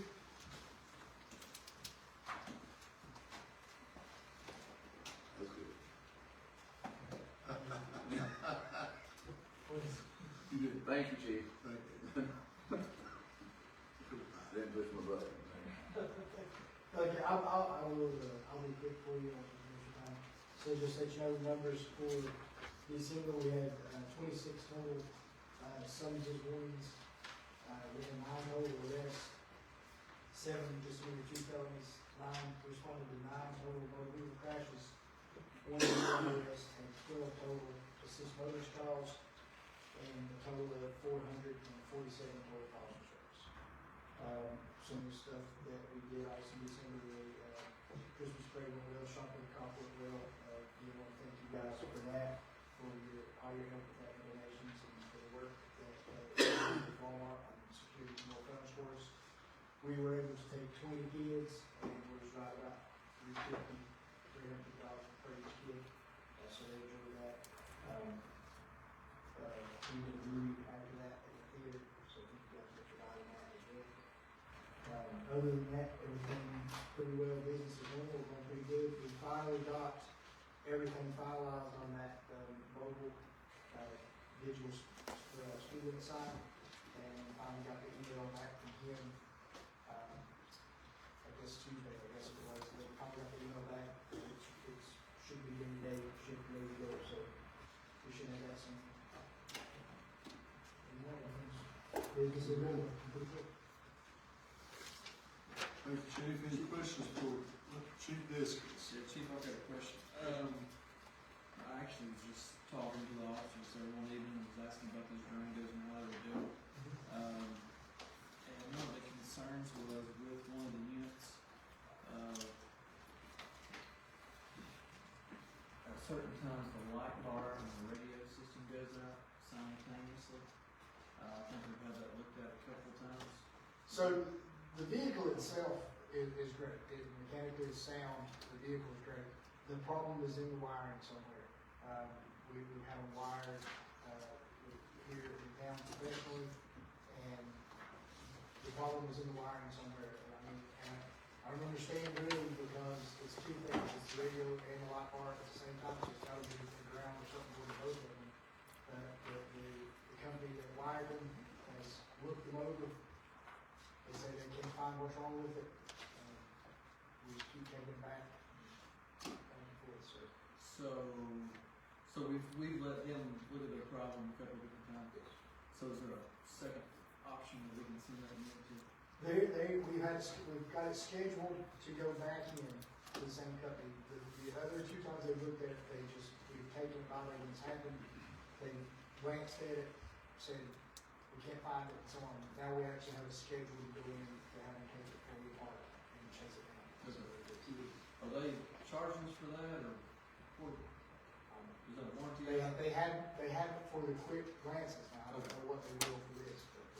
Just keep us posted, looking at that. I appreciate you. Instead of them chasing it, is it possible just to rewire it completely and be cheaper? Find out when they do it. Okay, I'll ask What them. they got. That'd probably be, I mean, Yeah. more where it might not, so if you think so, I'd be. Neighbor, glad what they just check and see, ask them which one would be easier or cheaper. to just rewire.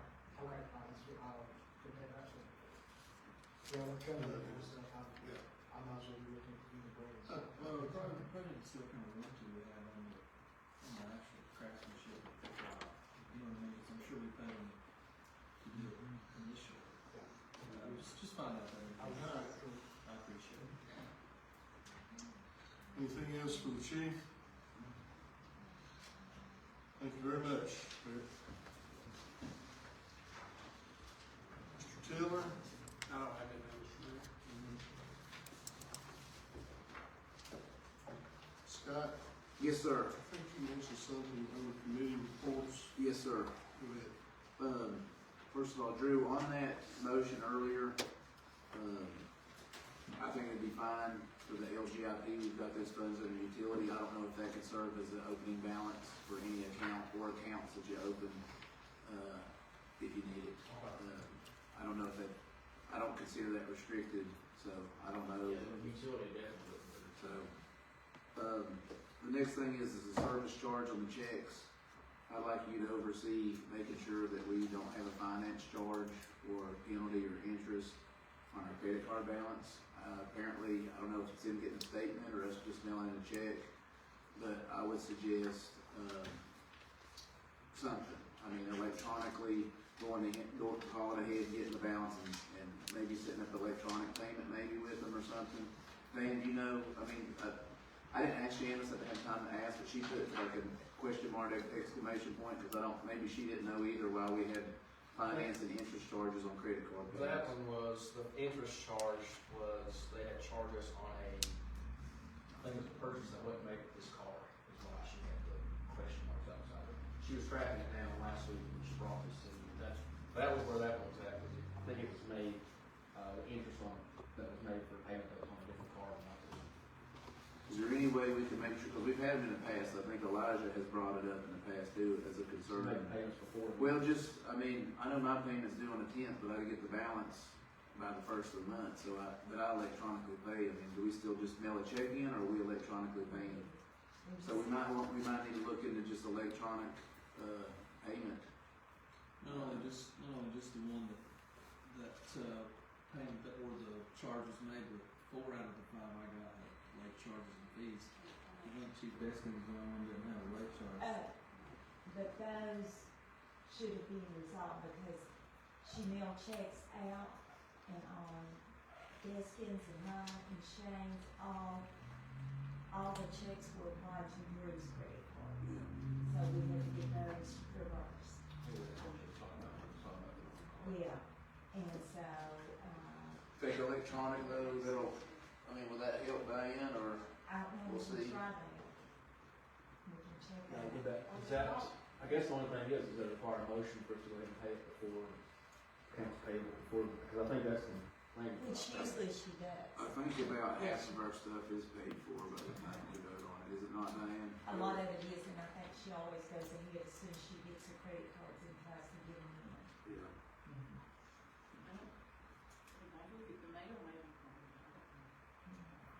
Well, in that situation, I mean, we should set up an electronic fund transfer for credit cards. That way it's instant schedule. Let's see, send a paper check. Are those through the First Bank and Trust? Do we make payment to the First Bank and Trust? Or is it through? It's outsourced, I think. Okay. Mhm. And then my next, area of concern, I had Diane send me over the A&A Enterprise and Company, the uniforms and the Centez and the Vestas invoices, which I had thought they were all uniforms or uniform rentals at first, and that total $6,874 for December. But since she sent them, I learned that the Centez is more, uniforms, and then the Vestas is more supplies. When I reviewed it, got Diane to go over it with me on the descriptions of the Vestas. I mean, to me, a lot of that is stuff that we could take care of, like air fresheners, first aid kits. I had her printed out. For example, I mean, I asked her jokingly, but I'm kind of being serious. I think the water treatment plant, we're paying for mats, renting mats there. We purchase mats. We're renting an air freshener there weekly. The mats are weekly. I don't remember, maybe paper towels, toilet paper, all that is on that invoice, and it's $60-some a month just for the water treatment plant. And I jokingly asked Diane, well, how in the world does the wastewater plant make it if they don't have somebody there to change their toilet paper and stuff? But anyway, I would just ask for a thorough review of the Vestas invoice by Drew, and Diane, if you can send or include that or send that out to council for the council to look at, I'd like to eliminate as much as that as we can without causing hardship that's within reason. I think we can provide our own first aid kits. I don't think we need to be paying $12 to $15 a week or a month or whatever it is. I think it's weekly actually maybe on that. I think we rent a broom, a dust mop at the rec center. I don't think that's just my personal opinion, Drew. I'd like you to, work to eliminate that as much as possible. And please send that out for the council to review as well. On the Synthes, the same thing. I would ask for a review by the town manager. From what I read, the invoices, we're renting 2 different jackets for the same employees. We had left LC on there, for example. We've been paying $22 every 11 days and $22.92 every 11 days to upfit LC, who's not been working for months. So, not only if we are going to continue some of these services, and I think the uniforms, Brad had awarded that for employees and we all supported it. I think we need to keep it in perspective. I don't know what's reasonable, what's not reasonable. I don't know if you have a light coat and a heavy coat, but it seems like we're renting a coat that's not being used. And there's other charges on there. Some employees will spend $8 a month and other employees up to maybe $30 a month on their rentals for uniforms.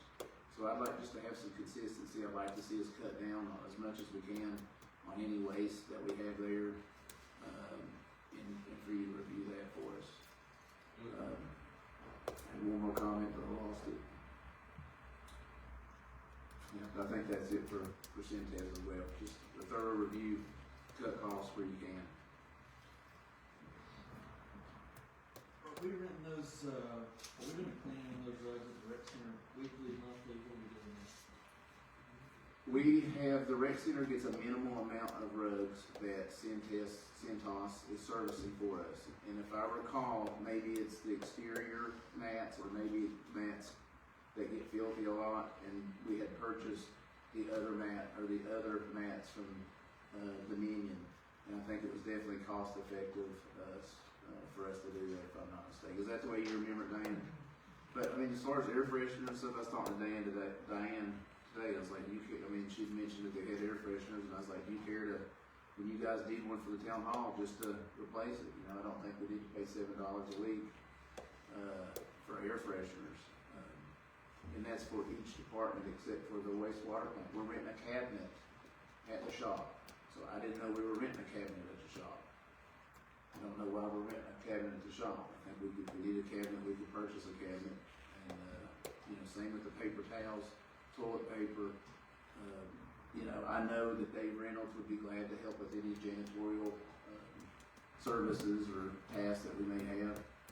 But I'd like a thorough review on that. If the council would support it, just to try to mitigate as much cost as we can on those vendors.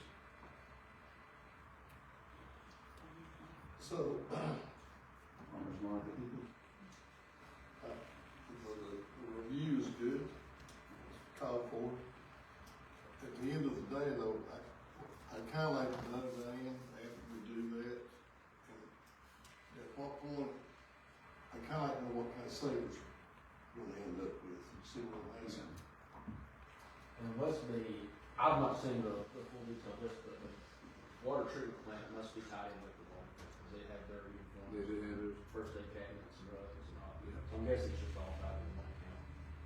The Synthes, they did have their uniforms.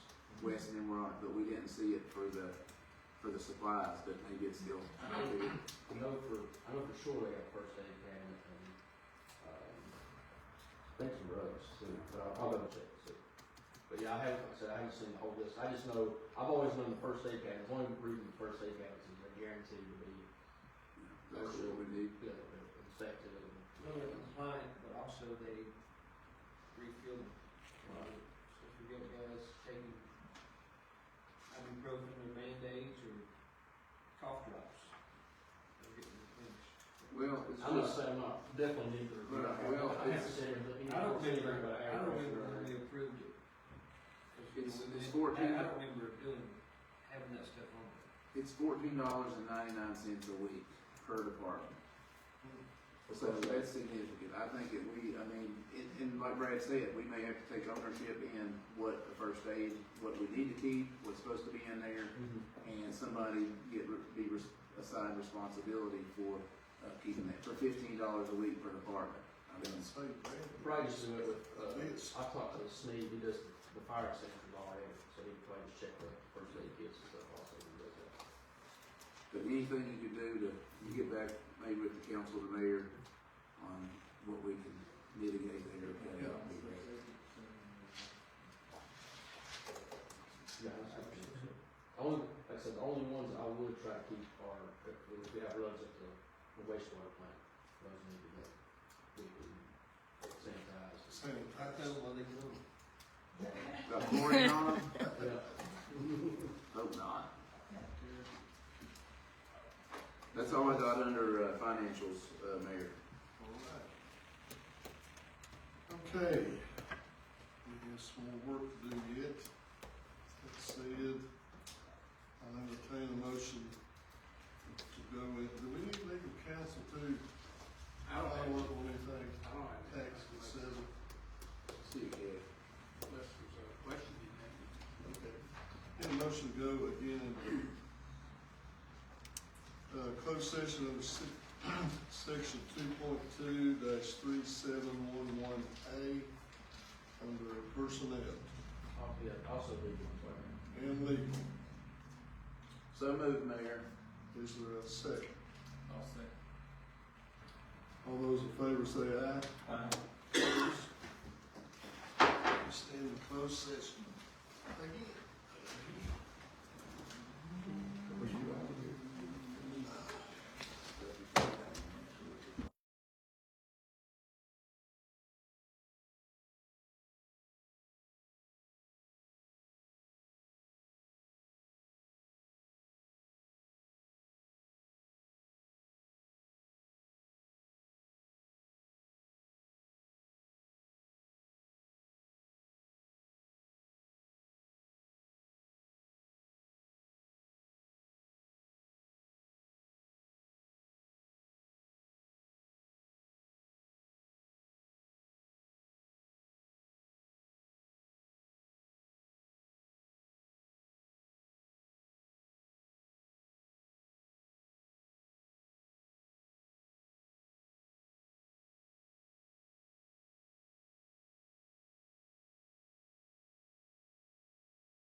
Yeah, you've been there for years.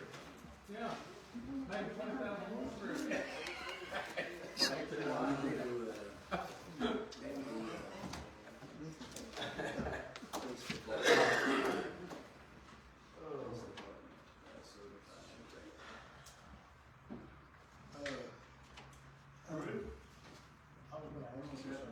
Pruitt? Yes, sir. How about Diane? I'll run down there. Dexter. Grab her real quick. I got a number, I'm trying to transition that life.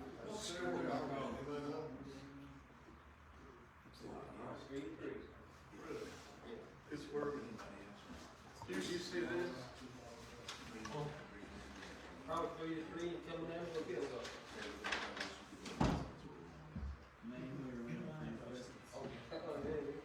That's what the discussion is about. You need to. So he left Richmond. Effective. He's going to Richmond. Who is? Little Randy Eads. Oh, really? Doesn't hire you, the attorney general, still don't do the attorney general. The new attorney general. So what's he gonna do? General counsel, U.S. Attorney general. Oh, no. We're gonna take our calls. Probably a decent job. Is he taking, Short term. I know that. what Chuck Smith was doing?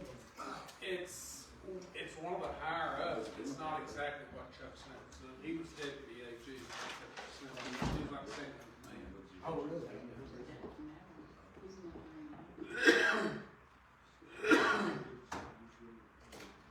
to.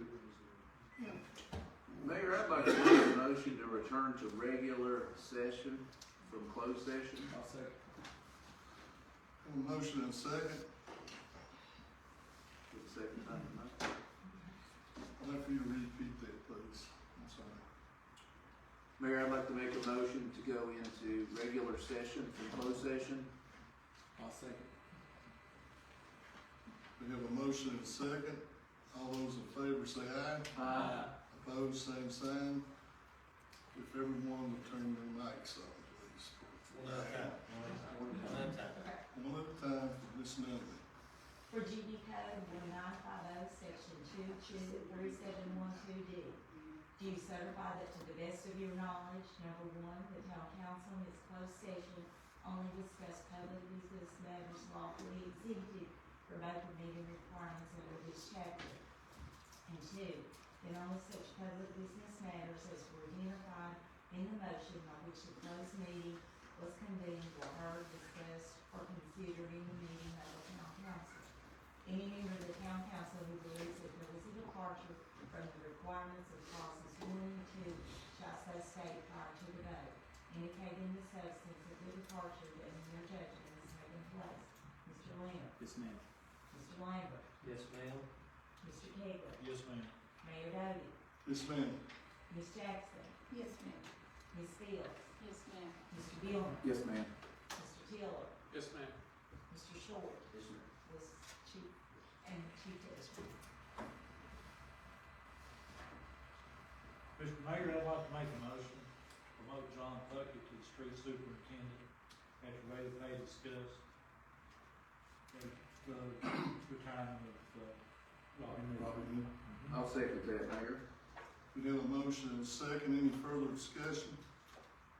All those in favor say aye. Aye. Opposed, same sign.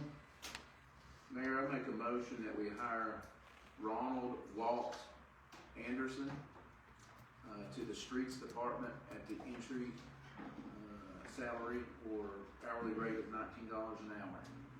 I'll second. We have a motion and a second. Any further discussion? All those in favor of the motion say aye. Aye. Opposed? Mr. Mayor, I'd like to make the motion that we hire Stephen Ward for the police department at the police department certified rate. We have a motion. Is there a second? I'll second it.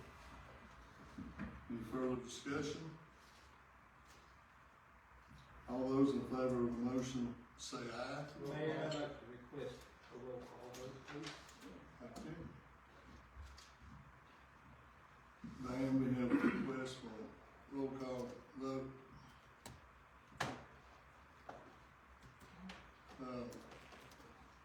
Scott? Mayor, we had two solid candidates.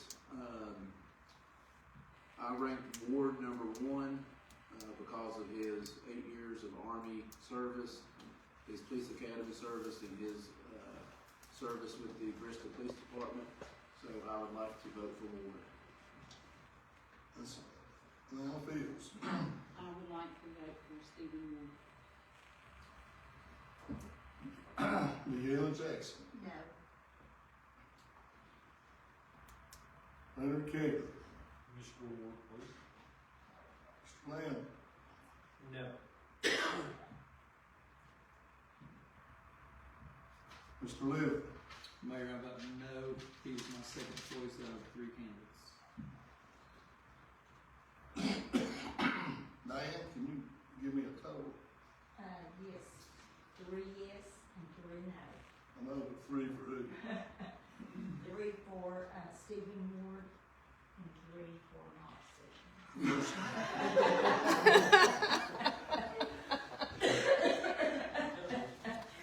plain as I do.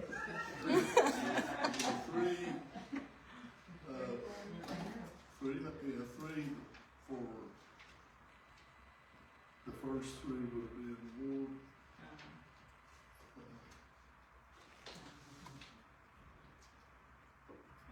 I'm gonna say based on his interview and his years of experience and service to our country, in addition to law enforcement in the city of Bristol,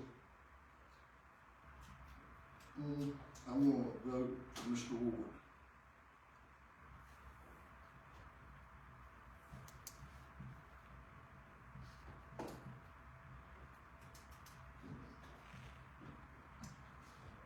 Are we covered with everything there, Mr. Tiller? I think you are, Mr. Mayor. Any other business to come before council? Hearing none, is there a motion to adjourn? I'll make that motion. Is there a second? I'll second. All in favor say aye. Aye. Opposed?